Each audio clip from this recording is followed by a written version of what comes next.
Hare Krishna. I am back here to continue with all of you reading of Srimad Bhagavatam Part 2 for today. We will start the reading, but before that, as is the practice, please join me with folded hands for prayers. Om Namo Bhagavate Vasudevaya.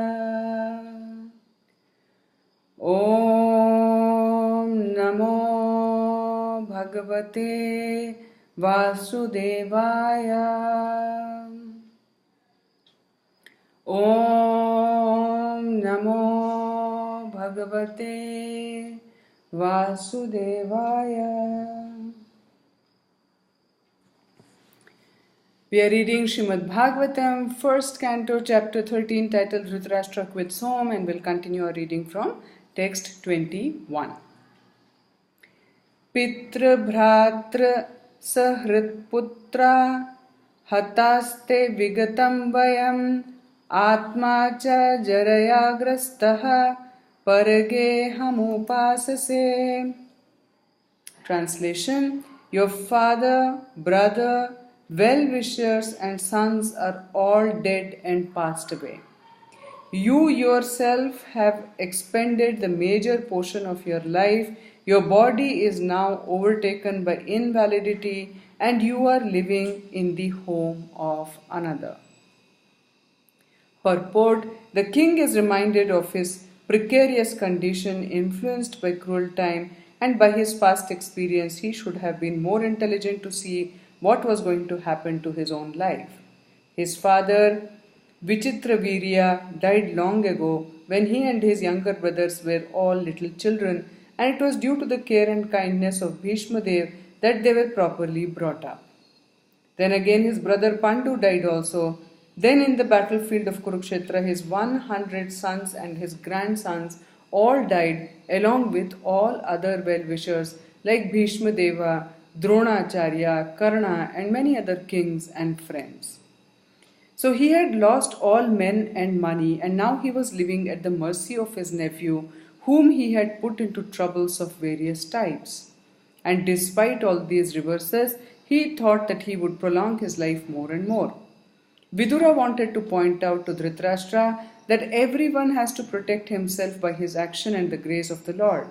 One has to execute his duty faithfully, depending for the result on the supreme authority. No friend, no children, no father, no brother, no state, and no one else can protect a person who is not protected by the Supreme Lord. One should therefore seek the protection of the Supreme Lord, for the human form of life is meant for seeking that protection. He was warned of his precarious conditions more and more by the following words. Text 22. Andaha puraiva vadhiro manda pragyascha sampratam vishirna danto mandagnihi saragaha kafamudvahan. Translation: You have been blind from your very birth, and recently you have become hard of hearing. Your memory is shortened and your intelligence is disturbed. Your teeth are loose, your liver is defective, and you are coughing up mucus. Purport: The symptoms of old age, which had already developed in Dhritarashtra, were all one after another pointed out to him as warning that death was nearing very quickly, and still he was foolishly carefree about his future. The signs pointed out by Vidura in the body of Dhritarashtra were signs of apakshaya, or dwindling of the material body before the last stroke of death. The body is born, it develops, stays, creates other bodies, dwindles, and then vanishes. But foolish men want to make a permanent settlement of the perishable body and think that their estate, children, society, country, etc. will give them protection. With such foolish ideas, they become overtaken by such temporary engagements and forget altogether that they must give up this temporary body and take a new one again to arrange for another term of society, friendship, and love, again to perish ultimately. They forget their permanent identity and become foolishly active for impermanent occupations, forgetting altogether their prime duty. Saints and sages like Vidura approach such foolish men to awaken them to the real situation, but they take such sadhus and saints as parasites of society, and almost all of them refuse to hear the words of such sadhus and saints, although they welcome show bottle sadhus and so called saints who can satisfy their senses.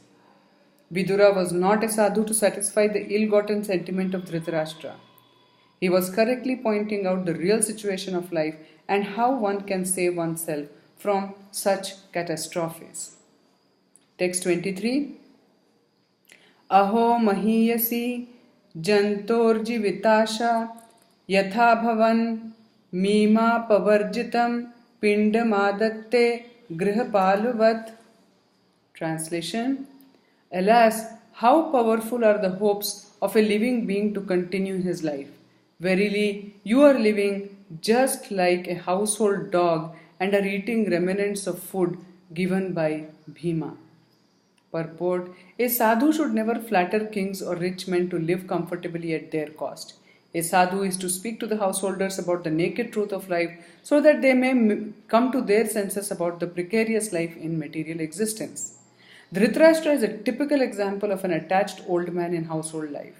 He had become a pauper in the true sense, yet he wanted to live comfortably in the house of the Pandavas, of whom Bhima especially is mentioned because personally he killed two prominent sons of Dhritarashtra, namely Duryodhana and Dushasana. These two sons were very much dear to him for their notorious and nefarious activities, and Bhima is particularly pointed out because he killed these two pet sons. Why was Dhritarashtra living there at the house of the Pandavas? Because he wanted to continue his life comfortably, even at the risk of all humiliation. Vidura therefore was astonished how powerful is the urge to continue life. This sense of continuing one's life indicates that a living being is eternally a living entity and does not want to change his bodily habitation. The foolish man does not know that a particular term of bodily existence is awarded to him to undergo a term of imprisonment, and the human body is awarded after many, many births and deaths as a chance for self-realization to go back home, back to Godhead. But persons like Dhritarashtra try to make plans to live there in a comfortable position with profit and interest, for they do not see things as they are. Dhritarashtra is blind and continues to hope to live comfortably in the midst of all kinds of reverses of life. A sadhu like Vidura is meant to awaken such blind persons and thus help them go back to Godhead where life is eternal. Once going there, no one wants to come back to this material world of miseries. We can just imagine how responsible a task is entrusted to a sadhu like Mahatma Vidura. Text 24. Agnir nisrishto dattascha garo darascha dushitaha hritam kshetram dhanam yesham taddaitair subhihi kiyat taddattair ashubhihi kiyat. Translation. There is no need to live a degraded life and subsist on the charity of those whom you tried to kill by arson and poisoning. You also insulted one of their wives and usurped their kingdom and wealth. Purport. The system of Varnashrama religion sets aside a part of one's life completely for the purpose of self-realization and attainment of salvation in the human form of life. That is a routine division of life, but persons like Dhritarashtra, even at their very ripened age, want to stay home, even in a degraded condition of accepting charity from enemies. Vidura wanted to point this out and impressed upon him that it was better to die like his sons than accept such humiliating charity. 5,000 years ago, there was one Dhritarashtra, but at the present moment, there are Dhritarashtras in every home. Politicians especially do not retire from political activities unless they are dragged by the cruel hand of death or killed by some opposing element. To stick to family life to the end of one's human life is the grossest type of degradation, and there is an absolute need for the Viduras to educate such Dhritarashtras even at the present moment. Text 25. Tasyapi tava dehoyam kripanasya jijivishoho paraitya nichchato jirno jaraya vasasi iva. Translation. despite your unwillingness to die and your desire to live even at the cost of honor and prestige, your miserly body will certainly dwindle and deteriorate like an old garment. Purport: the words Kripanastya Jijivishoha are significant. These are two classes of men. One is called the Kripana and the other is called the Brahmana. The Kripana or the miserly man has no estimation of his material body, but the Brahmana has a true estimation of himself and the material body. The Kripana, having a wrong estimation of his material body, wants to enjoy sense gratification with his utmost strength, and even in old age he wants to become a young man by medical treatment or otherwise. Dhritarashtra is addressed herein as a Kripana because without any estimation of his material body he wants to live at any cost. Vidura is trying to open his eyes to see that he cannot live more than his term and that he must prepare for death.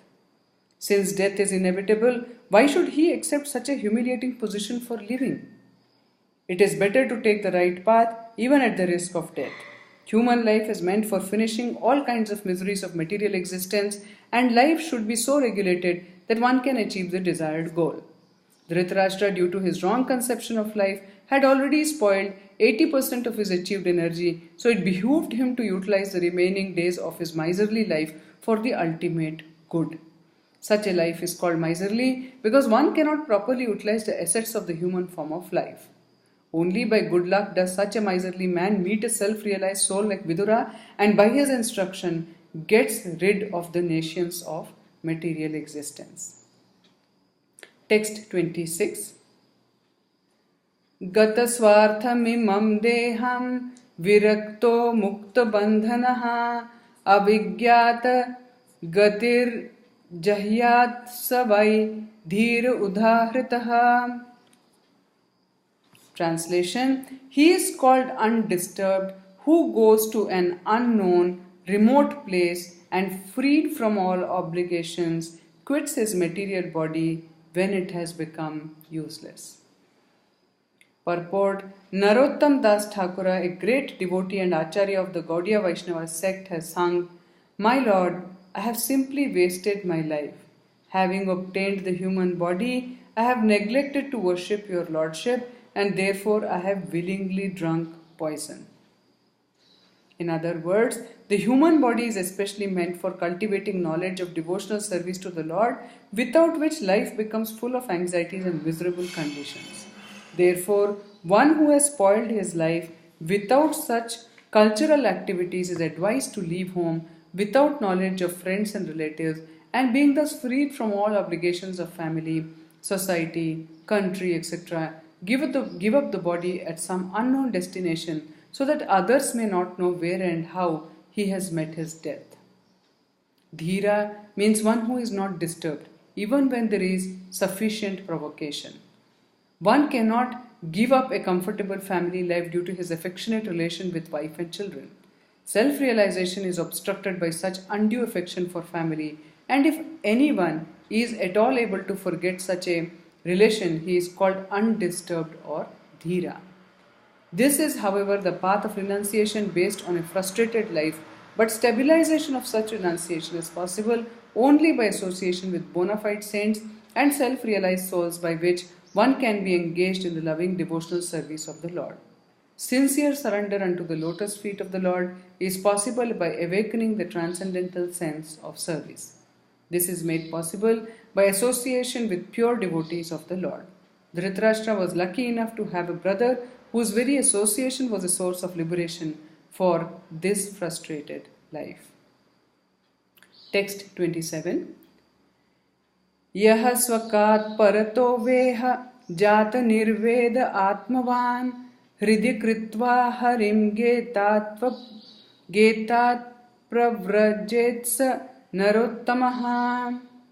Translation: he is certainly a first-class man who awakens and understands either by himself or from others the falsity and misery of this material world, and thus leaves home and depends fully on the personality of Godhead residing within his heart. Purport: there are three classes of transcendentalists, namely, first the Dhira, or the one who is not disturbed by being away from family association. 2. One in the renounced order of life, a sannyasi by frustrated sentiment. And 3. A sincere devotee of the Lord who awakens God consciousness by hearing and chanting the leaves home depending completely on the personality of Godhead who resides in his heart.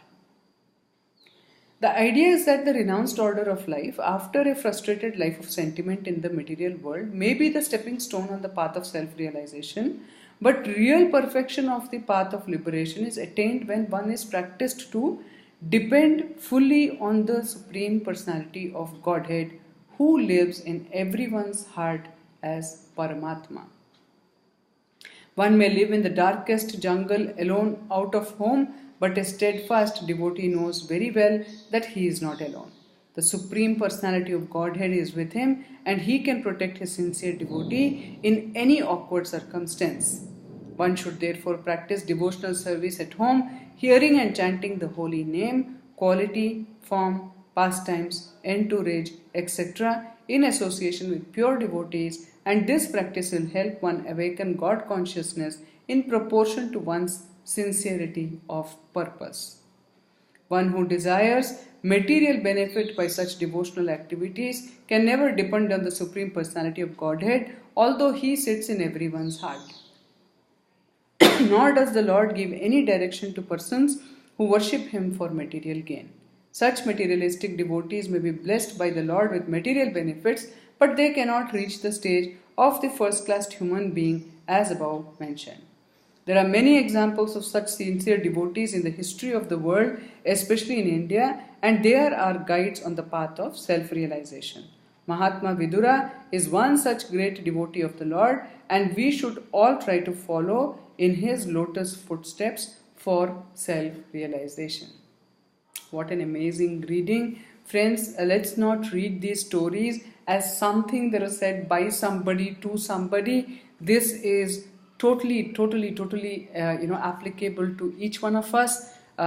We have to learn to see the Dhritarashtra sitting within each one of us and take advantage of these words from Mahatma Vidura and accept and kind of acknowledge and adapt these learnings into our own life for the fullest benefit of reading this great treasure of knowledge. Wishing you all a very conscious, happy life. See you all tomorrow again. Till then, Hare Krishna.